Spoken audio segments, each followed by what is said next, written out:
Hello everyone, मेरा नाम मुदस्सिर ख़मर है। तो यूजीसी नेट इंटरनेशनल रिलेशंस की प्रिपरेशन का मेरा एक्सपीरियंस मैं शेयर कर रहा था ये हमारी वीडियो सीरीज़ में। तो ये मेरा थर्ड वीडियो है।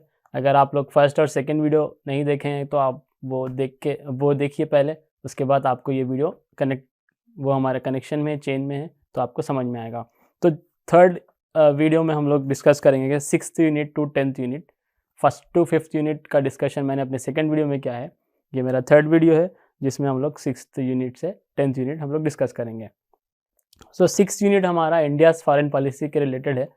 सो इसमें आपको अगर इसमें आपको क्वेश्चंस देखने हैं, प्रीवियस ईयर पेपर्स में आपको क्वेश्चंस देखना है। उसके बाद मैं जो इसमें स्टडी करा था वो एक इंडिया की फॉरेन पॉलिसी पे आपको कोई भी किताब पढ़ना है तो आपको अंडरस्टैंड करना है कि इंडिया की फॉरेन पॉलिसी क्या है, इसके नेबर्स के साथ रिलेशंस क्या है, इसके साथ वर्ल्ड पावर्स के साथ इसके रिलेशंस क्या है, इसके इंपोर्ट्स और एक्सपोर्ट्स कहाँ से होते हैं, और इंडिया के जो वॉर्स है वो क्या है, और इंडियन नेवी या इंडियन आर्मी या इंडियन एयरफोर्स के जो ऑपरेशंस है रिसेंट हिस्ट्री में इन आफ्टर इंडिपेंडेंस, उसके थोड़े ऑपरेशंस इंपॉर्टेंट ऑपरेशंस है। For example operation cactus is an important example, और कहीं सर्च ऑपरेशंस है वो इम्पॉर्टेंट है तो आपको वो देखना है। और इसमें जो बुक है आप कौन सी भी बुक उसमें जनरली अवेलेबल है, मार्केट में कहीं बुक्स अवेलेबल है इंडिया की फॉरेन पॉलिसी पे, आप पढ़ सकते हैं। कोई नाम तो आपको मैं सजेस्ट नहीं करूँगा। और आपको साथ में थोड़ा बहुत इंडिया की फॉरेन पॉलिसी से रिलेटेड अगर आपको एक आइडिया बनाना है या फेमिलियर होना है तो आपको थोड़ा न्यूज़ में आपको पढ़ना पड़ेगा। आपको इंटरनेशनल न्यूज़ और इंडिया की जो डोमेस्टिक न्यूज़ होती है वो आपको पढ़ना होगा जनरली। अगर आप 2022 जून के लिए प्रिपेयर कर रहे हैं तो आपको अभी से थोड़ा आपको फेमिलियर होना पड़ेगा। तो इसमें मैं आपको सजेस्ट करूँगा कि जो हमारे यूपीएससी प्रिपरेशन में करंट अफेयर्स होते हैं उससे अगर आप फॉलो हुए, मतलब current affairs related to international relations या India's relations to foreign countries या इंडिया के फॉरेन पॉलिसी पे जो करंट अफेयर्स है वो अब अगर आप फॉलो करें सही तो you will get an good idea related to this unit. आपको एक बुक पढ़ना है इंडिया की फॉरेन पॉलिसी पे और आपको करंट अफेयर्स थोड़े पढ़ना है related to international relations. So our next unit 7th unit is South Asia and Indo Pacific region. So South Asia और इंडो पैसिफिक रीजन में इम्पॉर्टेंट है यहाँ के ऑर्गेनाइजेशंस है, मतलब रीजनल ऑर्गेनाइजेशंस यूनिट में इंपॉर्टेंट क्वेश्चंस आ सकते हैं रीजनल ऑर्गेनाइजेशन से। फॉर एग्जांपल आपका आसियान है या सार्क है या आपको एपेक है या एआरएफ है या बिम्स्टेक है या मेकांग गंगा कॉपरेशन है, आपको ये ऑर्गेनाइजेशंस की हिस्ट्री पे या ऑर्गेनाइजेशंस के स्ट्रक्चर पे या ऑर्गेनाइजेशंस के वर्क्स पे आपको क्वेश्चंस आ सकते हैं। और इसमें साउथ ईस्ट एशिया रिलेटेड भी क्वेश्चंस आ सकते हैं, मतलब history of South East Asia. तो मैं आपको सजेस्ट करूँगा, एक बुक है D G Hall, history of 18th and 19th century specifically. If you follow the previous year papers आपको एक आइडिया मिलेगा कि कौन से यूनिट से कौन से टाइप्स के क्वेश्चंस आ रहे हैं। फॉर एग्जांपल ये जो 7th यूनिट है South Asia and Indo Pacific region, you will get a question from a regional organization, एक रीजनल ऑर्गेनाइजेशन से आपको क्वेश्चन आएगा, या आपको साउथ ईस्ट एशिया की हिस्ट्री से रिलेटेड क्वेश्चन आ सकता है 18th और 19th सेंचुरी की हिस्ट्री से। सो ये यूनिट में आपको ऐसे प्रिपेयर करना है। सो आपको इसमें नेक्स्ट यूनिट है हमारा 8th यूनिट, वो रिलेटेड है central Asia, west Asia and Africa. So ये एक यूनिट में आपको 3 रीजन्स कवर करना है जो कि बहुत वास्ट यूनिट है, बहुत इंपॉर्टेंट यूनिट है। इसमें भी 10 क्वेश्चंस आते हैं। ये अफ्रीका है, वेस्ट एशिया और सेंट्रल एशिया है। सो ईच रीजन से क्वेश्चंस आ सकते हैं 3 या 4, मतलब अफ्रीका से 3-4 क्वेश्चंस आ सकते हैं, सेंट्रल एशिया से 2-3 आ सकते हैं, या वेस्ट एशिया से 3-4 आ सकते हैं। तो उसका जो पूछने का पैटर्न है दिस इज सेम, वो वही पैटर्न फॉलो कर रहे हैं 4-5 साल से। अफ्रीका से अगर वो पूछेंगे तो अफ्रीका से जनरली अफ्रीकन सिविल वॉर से क्वेश्चंस आ सकते हैं, और सेंट्रल एशिया से अगर पूछेंगे तो सेंट्रल एशिया के पोस्ट सोवियत ब्रेकडाउन के बाद जब सेंट्रल एशियन रिपब्लिक जो फॉर्म हुए, तो जब सिविल वार्स 90s में सिविल वार्स हुए थे सेंट्रल एशिया में, सो वहाँ से क्वेश्चन आ सकता है। और वेस्ट एशियन में मिलिटेंट ऑर्गेनाइजेशंस जो है फॉर एग्जांपल हमास या हिजबुल्लाह, वहाँ से क्वेश्चंस आ सकते हैं। तो और वेस्ट एशिया से रिलेटेड ऐसे भी क्वेश्चंस आ सकते हैं जो मतलब वार्स जो है विथ इज़राइल और जनरली अरब्स फॉरेन पॉलिसी या द रिलेशंस, वहाँ से क्वेश्चंस आ सकते हैं। तो मैं आपको इसलिए सजेस्ट करूँगा हिस्ट्री ऑफ वही जो हमारी नॉर्मन लॉ की बुक है, world history, so you can follow that. उसमें से आपको क्वेश्चंस ये यूनिट में बहुत ज़्यादा यूज़फुल होगी वो बुक ये यूनिट के लिए। और आपको थोड़ी बहुत हिस्ट्री पढ़ना है, ऑनलाइन रीडिंग्स में आप लोग पढ़ सकते हैं। वो है पोस्ट सोवियत मतलब after 1991, history of 1990 after 1991, history of central Asia. मतलब थोड़ा बहुत आपको ऑनलाइन रीडिंग्स करना है सिविल वॉर से रिलेटेड या इंटरनेशनल, मतलब वो एरिया की थोड़ी बहुत हिस्ट्री आपको सिविल वॉर्स की देखना है। और वेस्ट एशिया आपको वर्ल्ड वॉर 2 के बाद पढ़ना होगा, मतलब after 1945 what is the politics of West Asia, वो आपको देखना है। तो इसके लिए आप ऑनलाइन रीडिंग्स भी कर सकते हैं या आप हिस्ट्री वर्ल्ड हिस्ट्री जो नॉर्मल लेवल की बुक है वो भी फॉलो कर सकते हैं। तो वहाँ से आपका कवर हो जाएगा। एक्स्ट्रा ही पढ़ना चाह रहे तो यू कैन, मतलब अगर आपको क्वेश्चंस आप कर रहे हैं कहीं प्रैक्टिस क्वेश्चंस कर रहे हैं तो वहाँ भी आप लोग अगर आपको नए नए क्वेश्चंस आ रहे जो कि ये बुक से कवर नहीं हो रहे तो आप पढ़ सकते हैं। एक्स्ट्रा रीडिंग्स भी ऑनलाइन रीडिंग्स कर सकते हैं।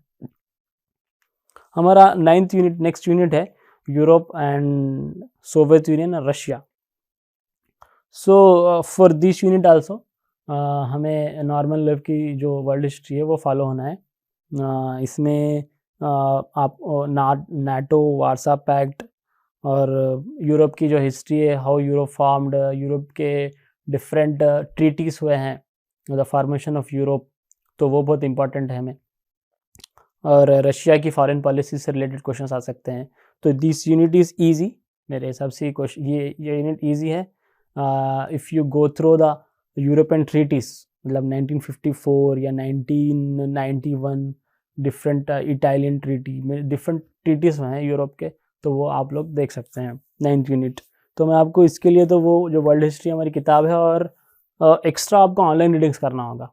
मतलब मैं जनरली आप प्रिपरेशन आपका बाजू का लैपटॉप या आपका टैब या फ़ोन रहना चाहिए, बहुत यूज़फुल होता है वो। जैसा ही आपको सिलेबस में नया पॉइंट दिखा, you will search on that. आप गूगल सर्च करेंगे या कोई अच्छा ऑनलाइन रीडिंग में पढ़ेंगे तो वो आपको करना ही करना है।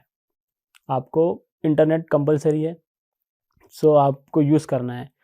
हर चीज़ बुक्स में अवेलेबल नहीं है क्योंकि सिलेबस बहुत ज़्यादा ब्रॉड है। इंटरनेशनल रिलेशंस का सिलेबस ब्रॉड है, बट ईज़ी ये होगा कि हम ऑनलाइन रीडिंग्स कर लें, छोटे छोटे आर्टिकल्स हो, छोटे छोटे रीडिंग्स कर सकते हैं, तो उससे हमें पूरा अच्छा कवर मिल जाता।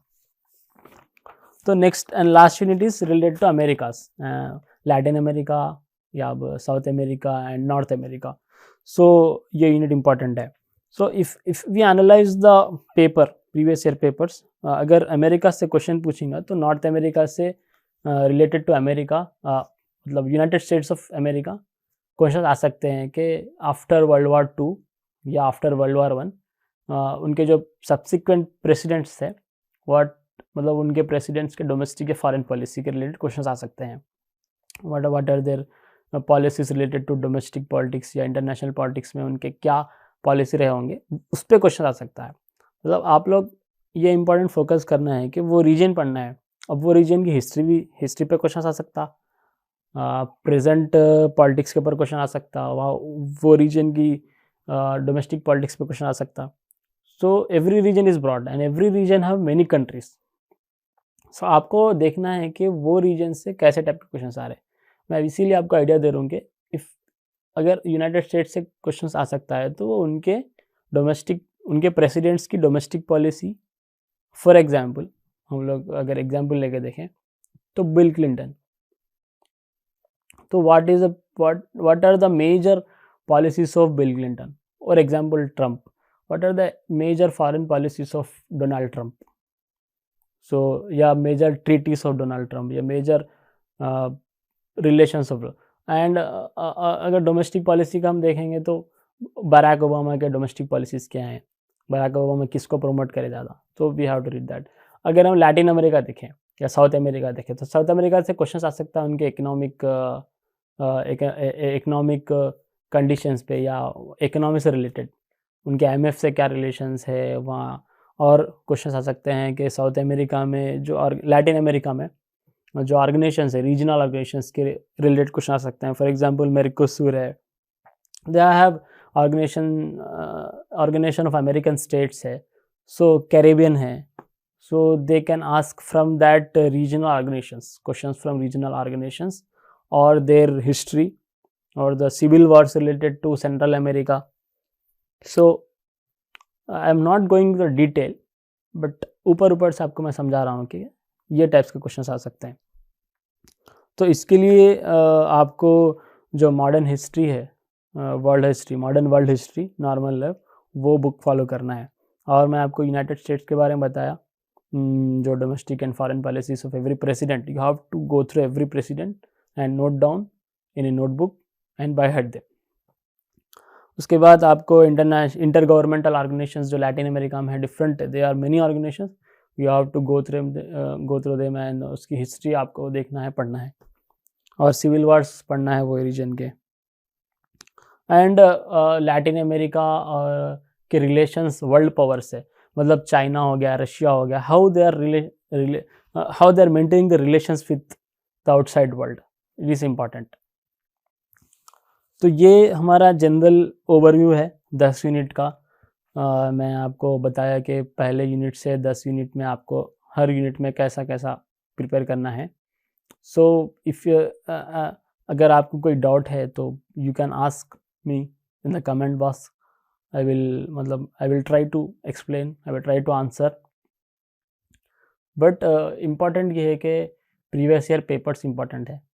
सो प्रिपरेशन करना एक अलग है, इसका प्लान अलग है, but you should research on syllabus and previous year papers. At least आपको 8-10 दिन तो प्रीवियस ईयर पेपर्स अंडरस्टैंड करने में लगाना है।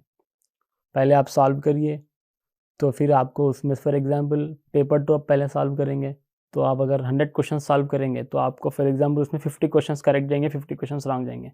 तो 50 आप और एक पेपर करेंगे तो उसमें भी 55 क्वेश्चन करेक्ट होंगे या 45 क्वेश्चन रॉन्ग होंगे, और एक करेंगे तो 50 करेक्ट होंगे, 50 रॉन्ग होंगे।